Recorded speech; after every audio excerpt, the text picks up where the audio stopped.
ሰላም ጤና ይስጥልኝ ውድ የጤና ጉዳይ ቲዩብ ቤተሰቦቼ እንደምን ቆይታችኋል? ዛሬ ይዤላችሁ የቀረብኩት በየገበያው የምናየው ነገር ግን ብዙዎቻችን የጤና ሚስጥሩ ያልገባን አንድ ትልቅ ተክል ነው። እሱም ቆስጣ ነው። አዎ ቆስጣ ተራ ቅጠል ሳይሆን በቤታችሁ ውስጥ ያለ የተፈጥሮ ፋርማሲ ነው። ዛሬ ይህ ተክል እንዴት ለአጥንታችሁ እንደ ብረት ጥንካሬ እንደሚሰጥ፣ ለልባችሁ ዋስትና እንደሚሆንና ለዓይናችሁ ብርሃን እንደሚጨምር ስንነጋገር የሚገርሙ እውነታዎችን ትሰማላችሁ። በተለይ ደግሞ በቪዲዮ መጨረሻ ላይ ቆስጣን ስትመገቡ ሳታውቁት የምትሰሩት አንድ ትልቅ ስህተትና ያንን ስህተት እንዴት ማረም እንዳለባችሁ የምነግራችሁ ሚስጥር አለ። ይህንን ካላወቃችሁ ጥቅሙ ወደ ጉዳት ሊቀየር ይችላል። ስለዚህ የቆስጣን አስደናቂ ጥቅሞች ለማወቅና ጤናችሁን ለመጠበቅ እስከ መጨረሻው አብራችሁ እንድትቆዩ በአክብሮት ተጋብዛለሁ። ይህ መረጃ ለእናንተም ሆነ ለምትወዱት ሰው የጤና ስጦታ ሊሆን ስለሚችል ላይክ በማድረግ ጀምሩት። ወቅታዊና ጠቃሚ የጤና መረጃዎቼ ሁልጊዜም እንዲደርሷችሁ ደግሞ ሰብስክራይብ በማድረግ የቤተሰባችን አባል እንድትሆኑ ጋብዛችኋለሁ። ወደ ዝርዝር ጥቅሞቹን ለፍ አብራችሁን ቆዩ። ቆስጣ በጤናማ አመጋገብ ውስጥ ትልቅ ስፍራ የሚሰጠው በንጥረ ነገሮች የበለጸገና እጅግ ጠቃሚ የሆነ የቅጠላ ቅጠል አይነት ነው። ምንም እንኳን ብዙ ጊዜ ከጥቅል ጎመን ወይም ከስፒናች ጋር ቢመሳሰልም ቆስጣ የራሱ የሆነ ልዩ የጤና ጥቅሞችና የሚገርም የቫይታሚን ክምችት ያለው ተክል ነው። ቆስጣ በሳይንሳዊ ስሙ ቤታ ቫልጋሪስ የሚባልና ለሰውነታችን አስፈላጊ የሆኑ ቫይታሚኖችንና ማዕድናትን አጭቆ የያዘ ልዕለ ምግብ ነው።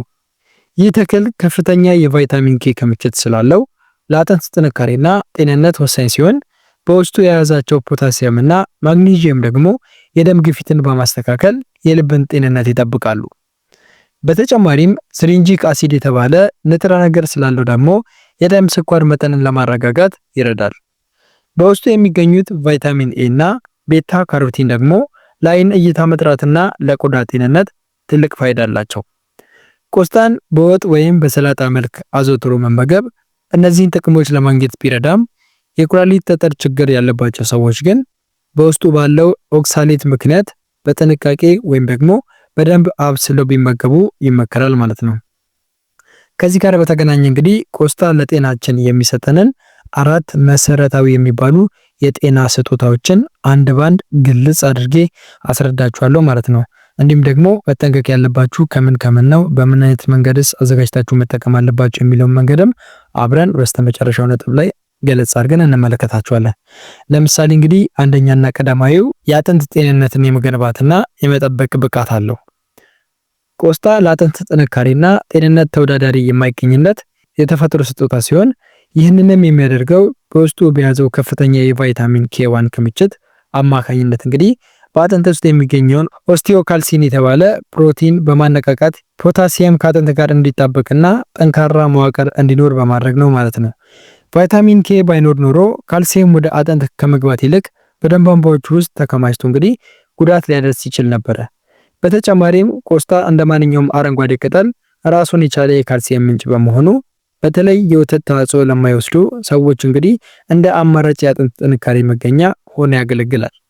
በአጥንት ጥንካሬ ላይ ካልሲየም ብቻውን በቂ ባልሆነበት ሁኔታ ቆስጣ በማግኒዚየም የበለጸገ በመሆኑ ካልሲየም ወደ አጥንት ውስጥ በደንብ እንዲመጠጥና አጥንት የመለጠጥ ባህሪ ኖሮት በቀላሉ እንዳይሰበር ያደርጋል።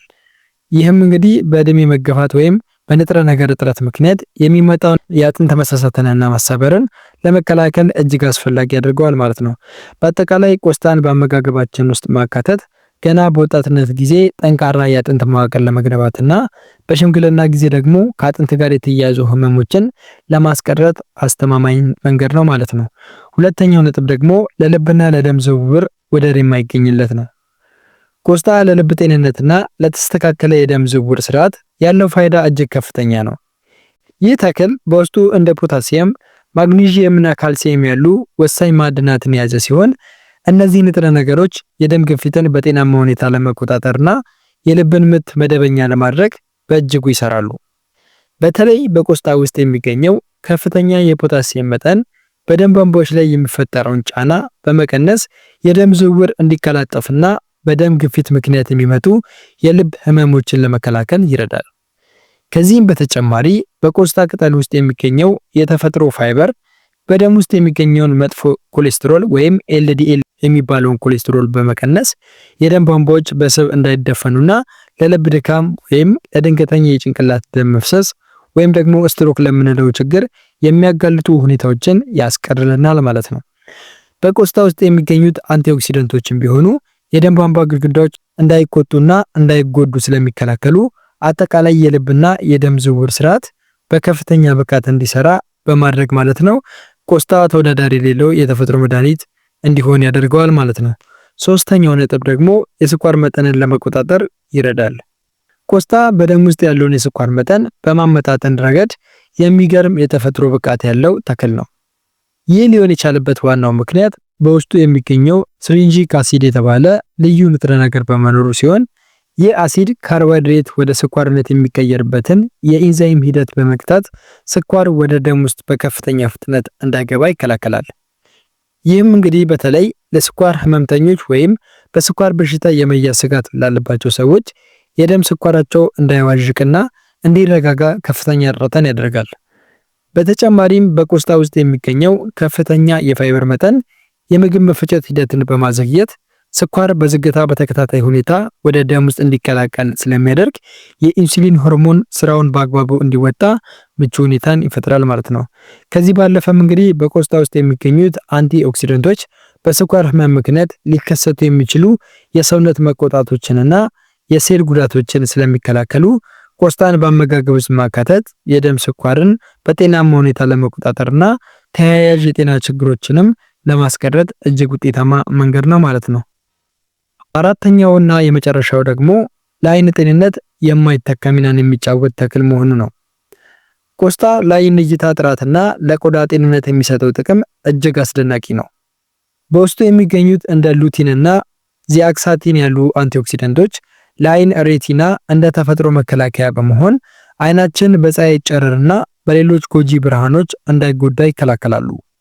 ይህም ከእድሜ መግፋት ጋር ተያይዞ የሚመጣውን የአይን እይታ መደብዘዝ እና የአይን ሞራ ስጋትን በከፍተኛ ሁኔታ ይቀንሳል። ከዚህም በተጨማሪ በቆስጣ ውስጥ ያለው ከፍተኛ የቫይታሚን ኤ መጠን አይናችን በጨለማ ውስጥ የማየት ብቃቱ እንዲጨምርና የአይን ድርቀትን ለመከላከል ይረዳል። ለቆዳ ጤንነትም ቢሆን ቆስጣ የላቀ ፋይዳ አለው። በውስጡ የያዛቸው ቫይታሚን ሲ እና ኢ ከሰውነታችን ውስጥ መርዛማ ነገሮችን በማስወገድና የቆዳ ሴሎችን በማደስ ቆዳችን ለስላሳ እርጥበቱን እየጠበቀና የወጣትነት ገጽታው ሳይለወጥ እንዲቆይ ያደርጋሉ። በተለይም ቆዳ በፀሐይና በብክለት ምክንያት የሚደርስበትን ጉዳት በመጠገን ረገድ በቆስጣ ውስጥ የሚገኙት ንጥረ ነገሮች እንደ ተፈጥሮ የቆዳ መድኃኒት ያገለግላሉ ማለት ነው። በአጠቃላይ እንግዲህ ቆስጣ ለአጥንት ጥንካሬ፣ ለልብ ጤንነት፣ ለደም ስኳር ቁጥጥር እንዲሁም ለአይንና ለቆዳ ውበት የሚሰጠው ጥቅም በቀላሉ የሚታይ አይደለም። ይህን በቀላሉ የሚገኝና እጅግ ተመራጭ የሆነ ተክል በየቀኑ ወይም በየሳምንቱ በምናዘጋጃቸው ምግቦች ውስጥ ማካተት እንግዲህ የረጅም ጊዜ ጤንነታችንን በጽኑ መሰረት ላይ ለመገንባት የምናደርገው ትልቅ ኢንቨስትመንት ነው ማለት ነው። ይሁን እንጂ ጥቅሙን ለማግኘት ስንል የአዘገጃጀት ጥንቃቄ ማድረግንም መዘንጋት የለብንም። በተለይ የኩላሊት ጠጠር ስጋት ያለባቸው ሰዎች በቆስጣ ውስጥ ያለውን ኦክሳሌት ለመቀነስ በደንብ አብስሎ ቢመገቡት ይመከራል። በመሆኑም ቆስጣን በሰላጣ በወጥ ወይም ደግሞ በጥብስ መልክ ከአመጋገባችሁ ጋር በማዋሃድ ሰውነታቸው የሚያስፈልገውን ተፈጥሯዊ ጥንካሬና ጥበቃ እንዲያገኝ በማድረግ ጤናማና ንቁ ህይወት መምራት ትችላላችሁ ማለት ነው። ክቡራትና ክቡራን ስለ ቆስጣ አስገራሚ የመድኃኒትነት ጥቅሞችና ጤናችንን ለመጠበቅ ስለሚረዱን መንገዶች የነበረን ቆይታ ይህንን ይመስል ነበረ። ዛሬ የተመለከትናቸው ነጥቦች በተለይም ቆስጣ ለአጥንት ጥንካሬ፣ ለልብ ጤንነት፣ ለደም ስኳር ቁጥጥር እንዲሁም ደግሞ ለአይንና ለቆዳ ውበት ያለውን ወደር የለሽ ፋይዳ መረዳት በእናንተም ሆነ በምትወዱት ህይወት ላይ ትልቅ ለውጥ ሊያመጣ እንደሚችል ተገንዝባችኋል ብዬ አምናለሁ። ማስታወስ ያለባችሁ ትልቁ እውነታ እንግዲህ ጤናችን በእጃችን ነው። ዛሬ በአመጋገባችንና በምግብ አዘገጃጀታችን ላይ የምናደርገው መጠነኛ ማሻሻያ ነገ ከሚመጡ አስከፊ የጤና እክሎች የምንድንበት አስተማማኝ ጋሻችን ናት ማለት ነው። ይህንን የቆስጣና የተፈጥሮ ስጦታ በትክክለኛ መንገድ በመጠቀም ራሳችሁንና ቤተሰባችሁን ከበሽታ ጠብቁ። ይህ የዘወትር ምክሬ ነው። ያላችሁን አስተያየት ወይም ይህንን ተፈጥሯዊ መድኃኒት ተጠቅማችሁ ያገኛችሁትን ለውጥ እንዲሁም በሌላ ርዕስ እንድንወያይ የምትፈልጉት ጥያቄን ካላችሁ ኮሜንት ላይ ጻፉልኝ። ሁሉንም ጥንቃቄ በተሞላበት መንገድ የማነባቸውና የመመልስላቸው ይሆናል። የመረጃ ለሌሎችም ደርሶ የብዙዎችን ህይወት እንዲታደግ እንግዲህ ሼር ማድረጋችሁን አትርሱ።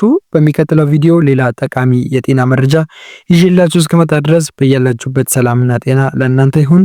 ሰላም ሁኑ።